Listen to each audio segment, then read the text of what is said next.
Good evening, welcome to నమస్తే తెలంగాణ. నేను మీ ప్రతిష్ట. బులెటిన్ల ముందుగా హెడ్లైన్స్. స్వార్థ ప్రయోజనాల కోసమే పోచారం పార్టీ మారినన్న కేటీఆర్, ప్రజలు తగిన గుణపాఠం చెబుతారని వార్నింగ్.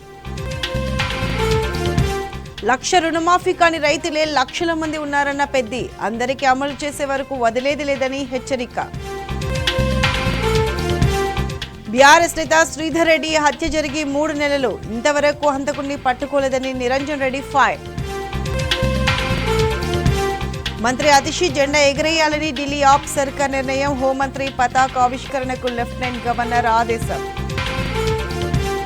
ఢాకాలోని షహీద్ మినార్ దగ్గర విద్యార్థుల ధర్నా, మాజీ ప్రధాని షేక్ హసీనాకు వ్యతిరేకంగా నిరసన. జ్యోతిష్యుడు వేణుస్వామికి తెలంగాణ మహిళా కమిషన్ నోటీసులు జారీ చేసింది. ఇటీవల ప్రముఖుల జీవితాలపై జ్యోతిష్యం చెబుతున్న వేణుస్వామి విమర్శలు ఎదుర్కొంటున్నారు. ముఖ్యంగా సినీ, టీవీ రంగాలకు చెందిన ప్రముఖులపై జ్యోతిష్యం చెప్పడం పలు వివాదాలకు దారితీసింది. Film journalist association, Telugu film digital media association వేణుస్వామిపై తెలంగాణ మహిళా కమిషన్ కు ఫిర్యాదు చేసింది. దీనిపై స్పందించిన మహిళా కమిషన్ వేణుస్వామికి నోటీసులు జారీ చేసింది.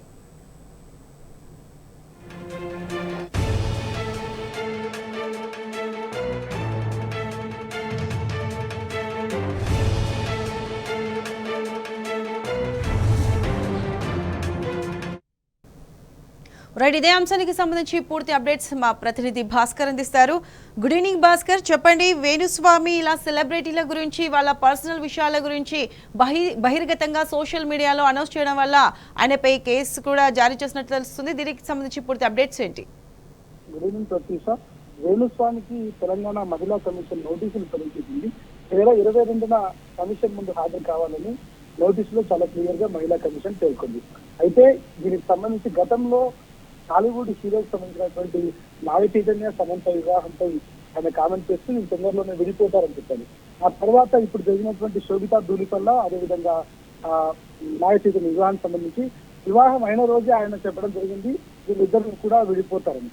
ఇట్లాంటి కాంట్రవర్సీస్తో జాతకాలు చేసినటువంటి ఒక జ్యోతిష్కుడు వేణుస్వామికి సంబంధించి ఈ నెల 22 తేదీన తాను తమ కమిషన్ ముందు హాజరు కావాలని కమిషన్ నోటీసులు ఇచ్చింది. దానికి ముందు నిన్న ఫిలిం రిపోర్టర్ అసోసియేషన్ వాళ్ళు వెళ్ళి ఒక రిప్రజెంటేషన్ ఇవ్వడం జరిగింది. వేణుస్వామి అనేటువంటి జ్యోతిష్కుడు కావాలని ముందుగానే ఊహించుకొని తనకు భవిష్యత్తు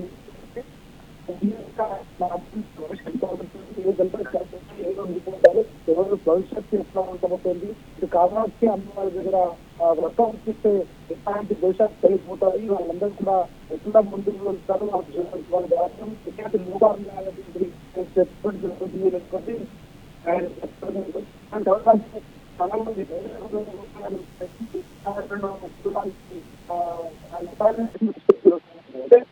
చాలా మంది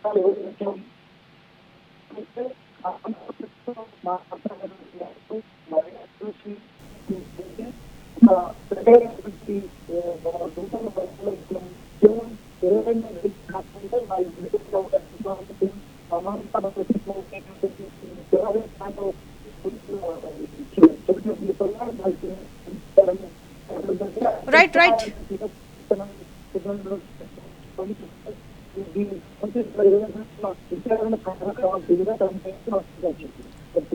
రైట్ భాస్కర్, థ్యాంక్ యూ. ఇక బాన్సువాడలో ఉప ఎన్నికలు ఖాయమన్నారు BRS working president KTR. Party మారిన పోచారం శ్రీనివాస్ రెడ్డికి ప్రజలు బుద్ధి చెబుతారన్నారు. బాన్సువాడ నియోజకవర్గానికి చెందిన పార్టీ శ్రేణులు నందినగర్ నివాసంలో కేటీఆర్ ను కలిశారు. పోచారం శ్రీనివాస్ రెడ్డిని అన్ని రకాలుగా గౌరవించినా పార్టీని వీడడం ఆయనకి నష్టమని చెప్పారు. కార్యకర్తల కష్టం మీద గెలిచి ఆ తర్వాత స్వార్థం కోసం పార్టీని వీడడం కార్యకర్తలను బాధించిందన్నారు. అయితే కష్టకాలంలో పార్టీకి ద్రోహం చేసిన వాళ్ళు ఎంత పెద్దవాళ్ళైనా సరే వదిలిపెట్టేది లేదని హెచ్చరించారు. కాంగ్రెస్ లోకి వెళ్లిన తర్వాత పోచారం శ్రీనివాస్ రెడ్డిని కనీసం అడిగిన వాళ్ళు కూడా లేని దయనీయ పరిస్థితి వచ్చిందని తెలిపారు. రేవంత్ రెడ్డి పరిపాలన సమర్థత ఏంటో ప్రజలకు తెలిసిపోయిందని, మార్పు పేరుతో జనాన్ని ఏమారుస్తున్నారని కేటీఆర్ మండిపడ్డారు. పార్టీని మోసం చేసి నాయకులు వెళ్లిపోయినప్పటికీ కార్యకర్తలు మాత్రం పార్టీ వీడలేదని, బీఆర్ఎస్ కు కార్యకర్తలే కొండంత అండా అని కేటీఆర్ స్పష్టం చేశారు. బై ఎన్నికల్లో పార్టీ మారిన వ్యక్తులకు ప్రజలు బుద్ధి చెప్తారని కేటీఆర్ ధీమా వ్యక్తం చేశారు.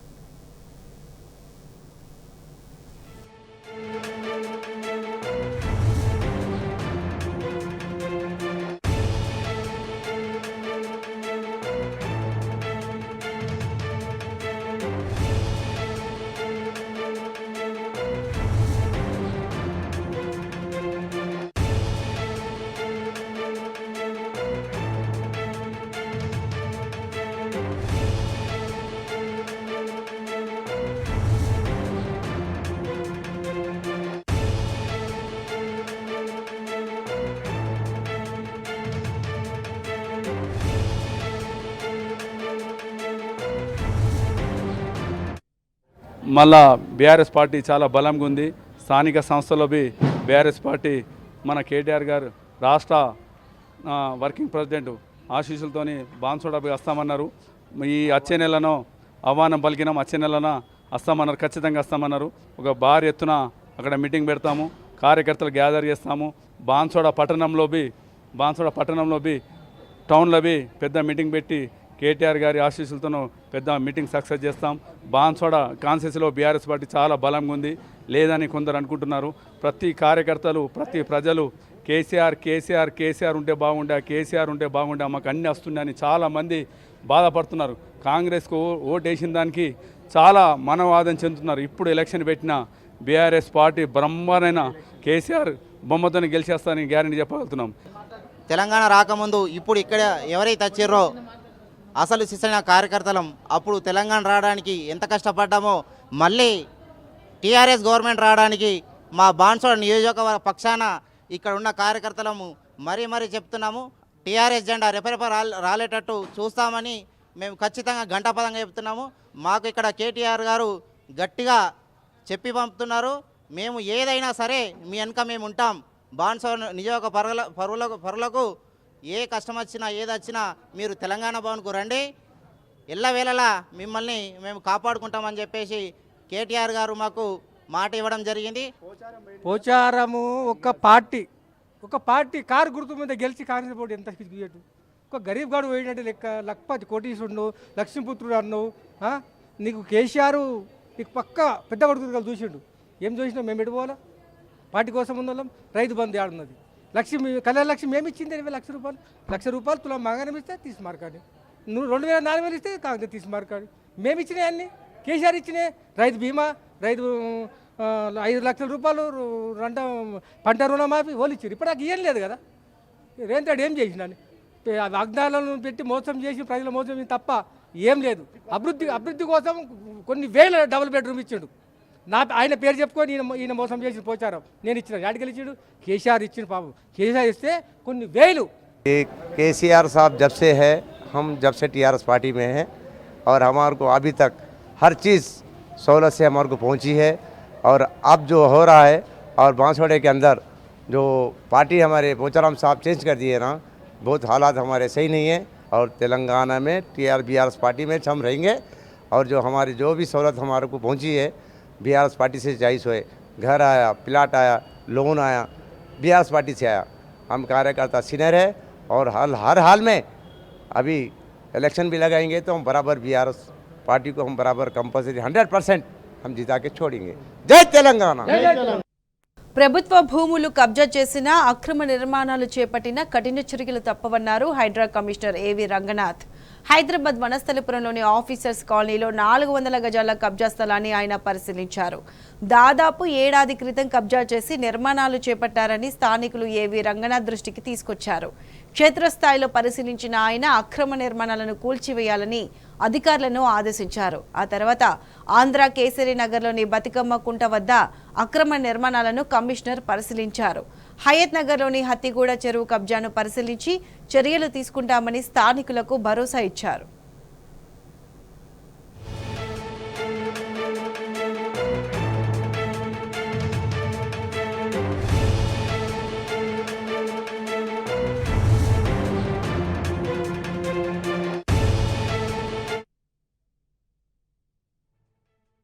కాలనీలో గత కొన్ని రోజులుగా భూ కబ్జాదారులు మొత్తం 3940 అనేది కమ్యూనిటీ హాల్ కోసం తీయడం జరిగింది. దానికోసం 1987లో లేఅవుట్ ప్రారంభించారు. ఆ లేఅవుట్ మారుతి ఎంటర్ప్రైజెస్ చేసిందండి.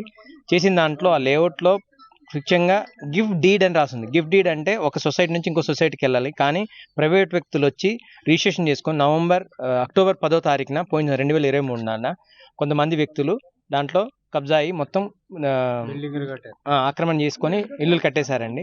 దానికి జిహెచ్ఎంసీ పర్మిషన్ అన్ని ఇవ్వడం జరిగింది. అన్ని అధికారులు తిరగడం జరిగింది. సీఎం నుంచి అందరికి 28 లెటర్లు పంపించడం జరిగింది. అటువంటి స్పందన లేదు. అయితే హైడ్రా అనేది కొత్త వ్యవస్థ, దాని గురించి చాలా అద్భుతం. ఇలాంటి వ్యవస్థ ఉండటం వల్ల ప్రతి సామాన్యుడు బతికే ఛాన్స్ ఉంది. సో ఇమ్యూనిటీస్ కబ్జాలు ఏమైనా ఉంటే హైడ్రా చాలా ఫాస్ట్ పనిచేది. రంగనాథ్ గారికి మా మనస్ఫూర్తిగా, ఎందుకంటే 2 సార్లు అడగగానే కంప్లైంట్ ఇవాళ వచ్చి మా అందరికి భరోసా ఇచ్చి ఈ కమ్యూనిటీ హాల్ ఎవరు కబ్జా చేసినా ఇది ఎటువంటి చట్టరీత్యా నేరం, సార్ చెప్పడం అయినది. అలాంటి వాటికి హైడ్రా చాలా సపోర్ట్ ఉందండి. సో మీరు అందరూ ఎప్పుడైనా ఇన్న చిన్న విషయం ఉన్నా హైడ్రా టోల్ ఫ్రీ నెంబర్ కూడా ఉంది. సార్ పర్సనల్గా వస్తారు. సో ఈ కబ్జా అయిన కార్లకు దయచేసి ఒకటే సిడబ్ల్యూసీ వాళ్ళకి మళ్ళీ ఈ మీడియా ద్వారా చెప్పేది ఏంటంటే, సిడబ్ల్యూసీ అని మీ వ్యవస్థని బద్నాం చేస్తారు. ఆ సిడబ్ల్యూసీ ఎంప్లాయీసే కాకుండా వాళ్ళ పేరు చెప్పుకొని ఫేక్ పాన్ కార్డు, అకౌంటు అన్ని ఫేక్ చేసేసి ₹1 2 కోట్ల ట్రాన్సాక్షన్ జరిగింది. ఆ 2 కోట్లు ఏం జరిగాయి అనేది ఎవరికి తెలియట్లేదు. 2 కోట్లు అంత ఫేక్. అది నేను సొసైటీ కూడా వెళ్ళాను, ఆ సొసైటీయే లేదు, కానీ 2 కోట్ల ట్రాన్సాక్షన్ జరిగింది. ఆ 2 కోట్లు ఎవరికి వెళ్ళిందో మీడియా ద్వారా పోలీస్ వ్యవస్థ అనేది ఇన్వెస్టిగేషన్ చేసి ఆ 2 కోట్లు ప్రజలకు చెందేటట్టు చేయాలని కోరుతున్నాను. కాలనీలో కొంతమంది కబ్జాదారులు మా కమ్యూనిటీ హాల్ కోసం కేటాయించిన స్థలంలో 3940 ప్లాట్ నెంబర్ స్థలంలో అక్రమార్కులు కబ్జా చేసి దాంట్లో అక్రమంగా బిల్డింగ్ కట్టడం జరుగుతుంది. ఆ విషయం పైన హైడ్రా అనే కొత్తగా ఏర్పడిన సంస్థ ద్వారా రంగనాథ్ సార్కి కంప్లైంట్ చేయడం జరిగింది. దాని మీద స్పందించిన రంగనాథ్ సారు ఈరోజు మా కాలనీ విజిట్ చేసి ఆ విషయం మీద ప్రాపర్ ఎంక్వైరీ చేసి ఇది కాలనీకి సంబంధించింది, కాలనీ కమ్యూనిటీ హాల్కి సంబంధించింది కాబట్టి పబ్లిక్ ప్రాపర్టీ కాబట్టి దీంట్లో ఎలాంటి కన్స్ట్రక్షన్ కానీ ఎలాంటి పబ్లిక్ ప్రాపర్టీకి సంబంధించిన దాంట్లో ఎలాంటి పర్సనల్గా కన్స్ట్రక్షన్స్ ఇండివిజువల్ కన్స్ట్రక్షన్ చేయడానికి వీల్లేదని చెప్పేసి మా కాలనీకి భరోసా ఇవ్వడం జరిగింది. మీడియా ద్వారా రంగనాథ్ సార్కి, వాళ్ళ కమిషనర్కి, వాళ్ళందరికీ మేము కృతజ్ఞతలు తెలుపుకుంటాం సార్. వనపర్తి జిల్లా లక్ష్మీపల్లి గ్రామంలో హత్యకు గురైన బీఆర్ఎస్ నాయకులు శ్రీధర్ రెడ్డి కుటుంబ సభ్యులను పరామర్శించారు మాజీ మంత్రి నిరంజన్ రెడ్డి. శ్రీధర్ రెడ్డి హత్య జరిగి 3 నెలలు అవుతున్నా పోలీసులు ఇంతవరకు హంతకులను పట్టుకోలేదని ఆగ్రహం వ్యక్తం చేశారు. దోషులను పట్టుకోకుండా బాధిత కుటుంబంపై నిరాధార ఆరోపణలు చేశారని మండిపడ్డారు. ముఖ్యమంత్రి సిట్ బృందాన్ని ప్రకటించినా ఇప్పటి వరకు కేసులో పురోగతి సాధించలేదన్నారు. నిష్పక్షపాతంగా విచారణ జరిపి దోషులను అరెస్ట్ చేయాలని, లేకుంటే 10 రోజుల్లో డీజీపీ కార్యాలయం ముందు ధర్నా చేపడతామని హెచ్చరించారు నిరంజన్ రెడ్డి. బీఆర్ఎస్ పార్టీ నాయకుడు శ్రీధర్ రెడ్డి గారి హత్య జరిగి ఇంకొక వారం అయితే 3 మాసాలు అయింది.